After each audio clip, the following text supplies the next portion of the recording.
Assalamualaikum, salam sejahtera. Saya Suhaimi Sulaiman.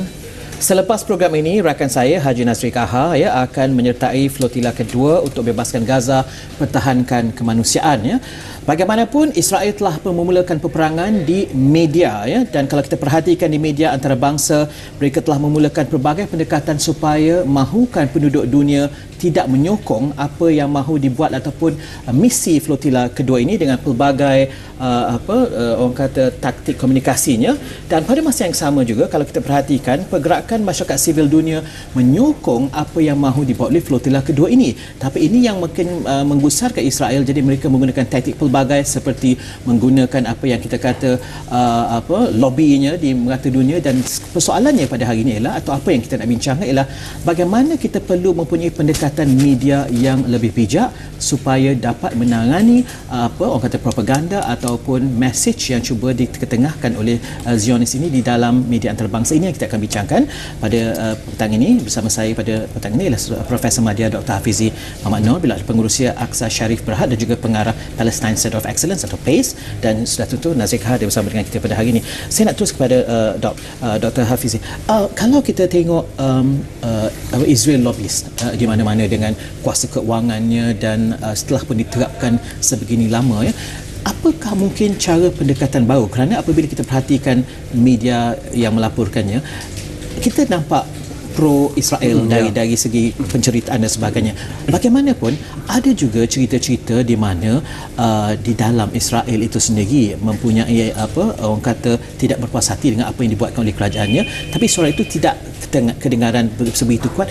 Apakah mungkin cara baru dengan teknologi baru supaya penceritaan yang agak lebih adil dapat difahami oleh masyarakat dunia? Kerana mereka ada yang kalau benda itu tidak dekat di hati, agak susah juga untuk mereka untuk menilai apa sebenarnya yang dimahukan oleh flotila. Ada 10 kapal pergi ke Israel nak bawa pelbagai. Bagaimana pandangan Prof tentang ini? Ya, bila kita berhadapan dengan isu media, sebab kita memang tahu Israel memang bergantung kepada kekuatan media di samping kekuatan kewangan lah. Keadaan ini mungkin betul untuk beberapa dekad yang lepas, di mana kita bercakap tentang mainstream media atau media perdana.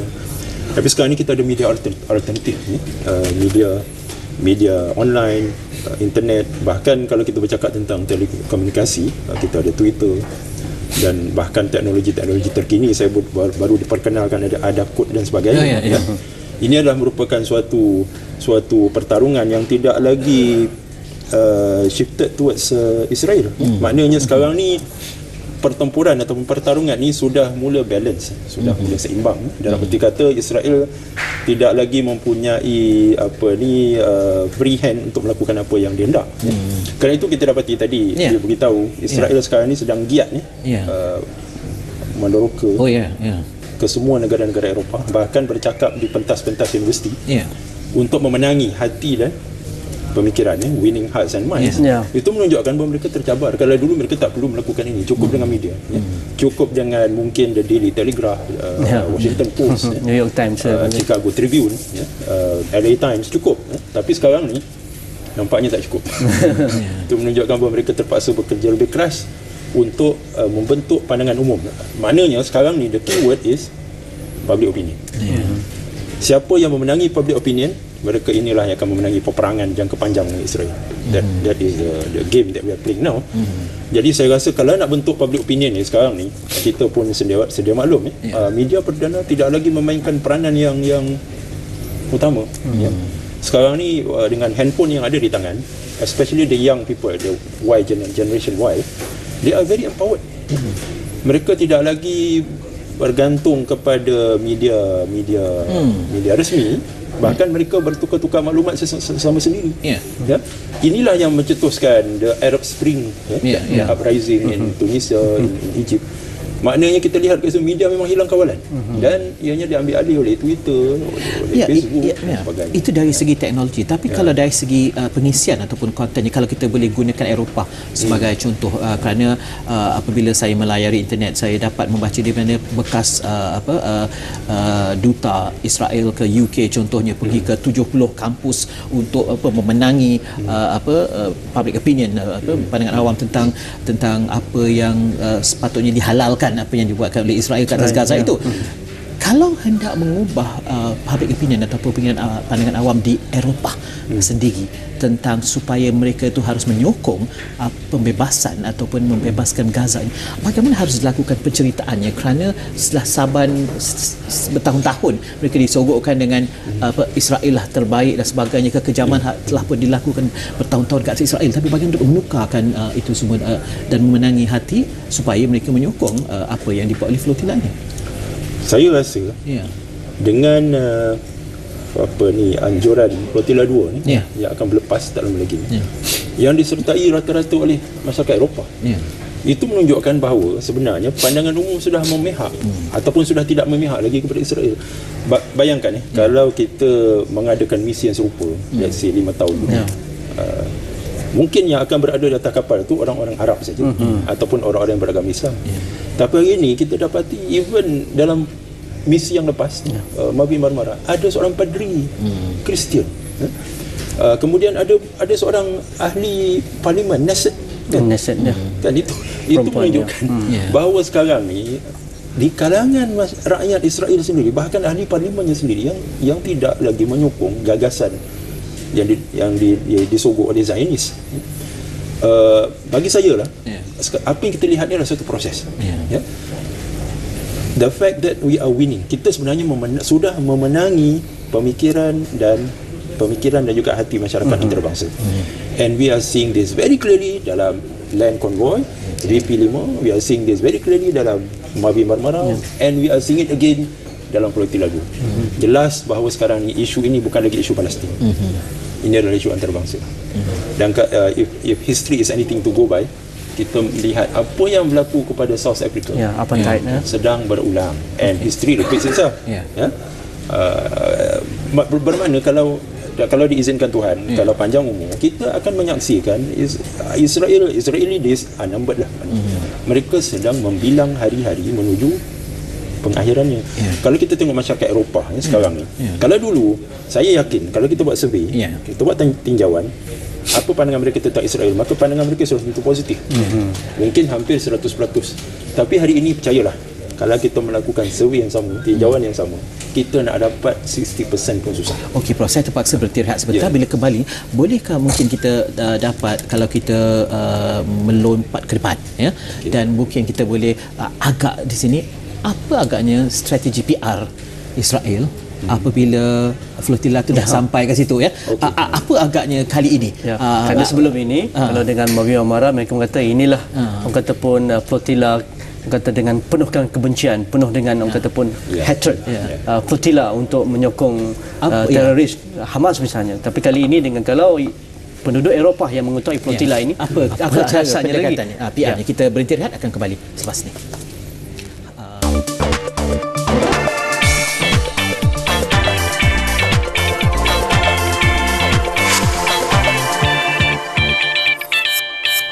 Baiklah, kita teruskan je kepada jawapan Prof, strategi PR-nya kali ini untuk Israel, dan bagaimana akan mengolah cerita kali ini, kerana kali ini berbeza.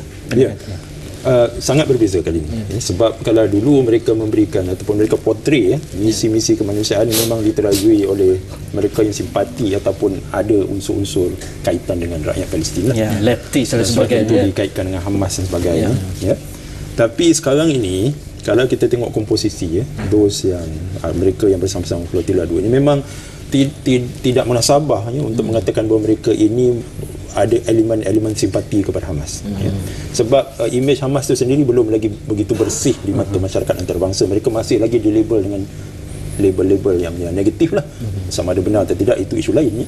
Tapi mereka sekarang ni mereka menaiki kapal Flotilla 2 ni, dan mereka meletakkan nyawa mereka dalam bahaya. They put their lives on the line of fire, in the line of fire, semata-mata untuk atas nama kemanusiaan. Jadi ini tidak ada unsur-unsur politik, tidak ada unsur-unsur partisan. Mereka pergi dengan niat yang jelas untuk membantu. Kalau inilah yang ditanggapi oleh masyarakat antarabangsa, maka tidak ada sebab kenapa dunia tidak mendukung flotilla ini. Sebab mereka pergi ni atas dasar kemanusiaan. Bayangkan kalau mereka berjaya melakukannya, mengulangi apa yang dilakukan semasa Perang Dunia Kedua, when the Americans liberated Europe, dan mereka buat pertama kalinya dunia dipaparkan dengan concentration camp dekat Dachau, dekat Bergen-Belsen, dekat Auschwitz. Dunia buat pertama kali dipaparkan tentang keganasan Nazi dengan mayat yang membunuh kan. Pertama kali masa itu simpati masyarakat antarabangsa memang memihak 1000% lah kepada orang Yahudi, sehingga mereka menyokong gagasan penubuhan negara Israel di Palestin. Kalaulah kali ini mereka dapat memaparkan senario yang serupa, bahawa rakyat Palestin ini adalah dizalimi, ditindas, apa yang dilakukan Israel ini adalah serupa, exactly a duplicate of what the Nazis have done to the Jews during the war, maka saya pasti seluruh masyarakat antarabangsa akan bangkit dan menentang keganasan dan kebiadaban Israel. It will be solid. Support dan sokongan pada rakyat Palestin akan padu dan akan solid lah. Bahkan seperti yang saya katakan sebelum ni, the war could be won on American soil. Possible. Ini adalah suatu senario yang kita tak boleh ketepikan. Kemenangan berlaku di sebuah negara yang merupakan penyokong kuat, bahkan pelindung kepada Israel. Kalau kita tengok kempen-kempen di US sekarang, especially BDS, boycott, divestment and sanction, it's gaining ground. Caterpillar contohnya menerima kesannya. Kemudian beberapa universiti sudah, maknanya bahkan beberapa universiti memutuskan hubungan akademia sesuatu yang tak pernah berlaku. When we talk about knowledge, when we talk about academia, it goes across ideologies. Tapi this time it's too much. Even some of the American professors, they don't want to have to do anything to do with Israeli professors from Israeli universities, Hebrew University dan sebagainya. Ini adalah suatu tindakan yang menunjukkan bahawa bila kita bercakap tentang pandangan umum sekarang ni, American public the American public is solidly gradually the support akan memihak kepada Palestin. Dan kita tengok antara kempen-kempen yang mereka lancarkan dalam website ni yang diterajui oleh civil society pada masyarakat Madani di Amerika ni ialah sebegitu banyak taxpayers money digunakan untuk membeli senjata di Israel. Sedangkan Amerika sekarang ni menghadapi masalah ekonomi yang merudum, yang merosot dan sebagainya. Inilah yang akan sedikit sebanyak tick the Americans, dan mereka akan berfikir kembali sokongan mereka, sikap mereka terhadap Israel. Dan dia akan ada efek, ada kesan dia, sebab all the Congress sama ada Demokrat ke Republican adalah mewakili konstituen dia, rakyat dia, maka mereka tidak boleh, maknanya berada di satu pihak dan penyokong-penyokong berada di pihak lain. So whether they like it or not, mereka suka atau tidak, mereka terpaksa mengikut kehendak rakyat yang memberi undi kepada. Bahkan Amerika nanti, seluruh Amerika apabila mereka nak memilih presiden, now is going to be siapakah yang lebih berpengaruh, the Jewish lobby group ke, IPAC, ataupun rakyat yang sudah empowered dengan maklumat, yang sudah mempunyai pandangan umum yang positif terhadap Palestin. Dan satu lagi yang mungkin kalau saya boleh tambah, ialah even lobby group kumpulan-kumpulan lobby Yahudi ni sekarang ni sudah tercabar. Kalau dulu kita cuma ada IPAC, dan IPAC lah yang menentukan segala-galanya, dasar luar, pemilihan presiden dan sebagainya. Tapi sekarang ni mereka sudah dicabar oleh satu lagi Jewish lobby group, namanya J Street. Kebetulan dekat Washington tu nama-nama jalan dia dinamakan ABC dengan alfabet ABC. Strangely the letter J itu tak ada. So kumpulan ini menamakan diri mereka The J Street, dan J Street ni semakin mendapat sokongan rakyat Amerika yang berbangsa Yahudi, dan mereka ni oppose, menentang IPAC.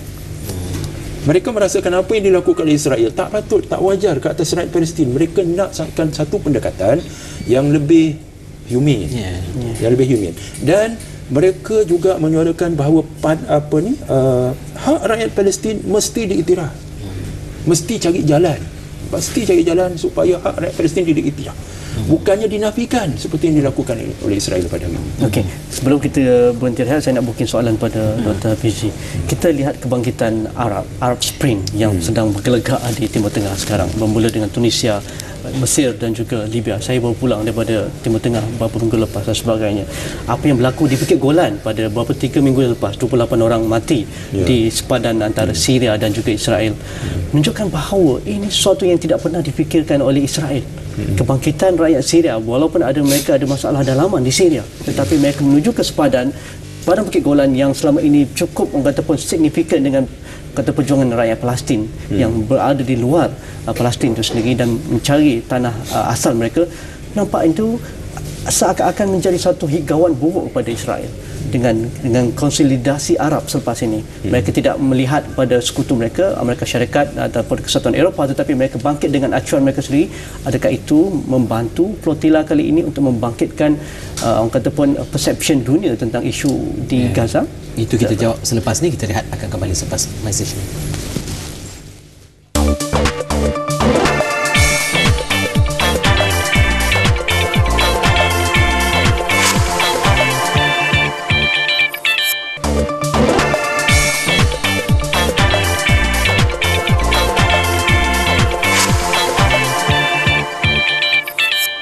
Saya rasa kita terus saja kepada soalan mungkin nak tambah sikit tentang peranan Turki. Baik, gini, saya rasa sekarang ni Israel sedang berhadapan dengan 3 front lah. Satu di civil society yang kita bicarakan sebelum ni, yang akan bersama-sama dengan flotila ni, the European NGOs, the American public dan sebagainya. The second front adalah the Arab masses, and the third front, dan saya rasa yang akan menjadi penentu kepada pertarungan antara Israel dan dunia ni adalah Turki. Kalau kita tengok Recep Tayyip Erdogan baru-baru memenangi pilihan raya buat kali yang ketiga, dia buat pertama kalinya ucapan dasar ni menyentuh tentang foreign policy, dasar luar. Kalau sebelum ni memang dia address isu-isu dalaman, isu Turki, tapi dalam ucapan kemenangan dia menyebut bahawa this is a victory for Damascus, this is victory for Cairo, this is victory for Skopje, this is victory for Bosnia. Itu menunjukkan bahawa kemenangan AKP ni adalah kemenangan bagi dunia dunia Eropah Timur dan juga Timur Tengah. Bahkan Erdogan bercakap tentang bukan lagi bercakap tentang free trade, dia bercakap tentang common market. Berarti dia berhasrat untuk mewujudkan suatu model sama seperti EU. Kalau ini menjadi kenyataan, cuba kita bayangkan. Kalau ini menjadi kenyataan, berarti sempadan-sempadan yang memisah-misahkan negara-negara Arab itu sudah tidak lagi menjadi relevan. Berarti kekuatan dunia Arab ini akan dikonsolidate, dia akan menjadi satu kekuatan yang kalau sebelum ini berpecah-pecah menjadi berapa negara, 30 negara lebih, kalau masuk Afrika Utara dan sebagainya. Itulah yang akan memberikan kekuatan kepada Israel. Mereka membuat satu polisi di mana membina pakatan dengan yang satu dan kemudian berkusung ke satu lagi. Tapi dengan runtuhnya tembok ini, berarti kekuatan dunia Arab ini akan berada di bawah satu yang padu. Dan kalau berdasarkan itu, saya yakin Israel tidak mungkin dapat sustain lah. After all, Israel ni adalah satu entiti yang kata artificial lah. Anything artificial cannot last. It was ianya diwujudkan di tengah-tengah dunia Arab. It was purposely designed, diletakkan di tengah-tengah dunia Arab yang telah dipecah-pecahkan oleh kepentingan kuasa imperialisme Barat ketika itu. Sekarang ni we are seeing a reverse of history. We are seeing reverse history. Apa yang dipaksakan ke atas dunia Arab tahun 1917 and prior to that, kemuncaknya 1948 dengan berdiri Israel. Sekarang ni kita melihat the reverse of that historical process. The Arabs are coming back again. Walaupun pernah berlaku, there was an attempt before this, contohnya macam the creation of UAR, United Arab Republic, the joining up of Egypt and Syria, but it failed. Tapi kali ini saya percaya, dengan Turki yang disebut-sebut sebagai the new Ottoman, it becomes a center by itself. Dulu orang bercakap Turki ni is with the East. Tapi with the present development, dengan perkembangan hari ini, Turki tidak lagi dikaitkan dengan Timur, tidak lagi dikaitkan dengan Barat. It is a center by itself.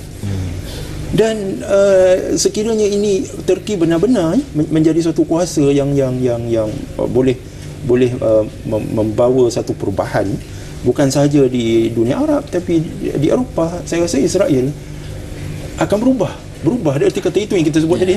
Kemungkinan rakyat Israel sendiri akan pakai. The next uprising will be uprising Israel Spring. Di mana bagi mereka the best policy ialah okay, let us strike India. A peace deal.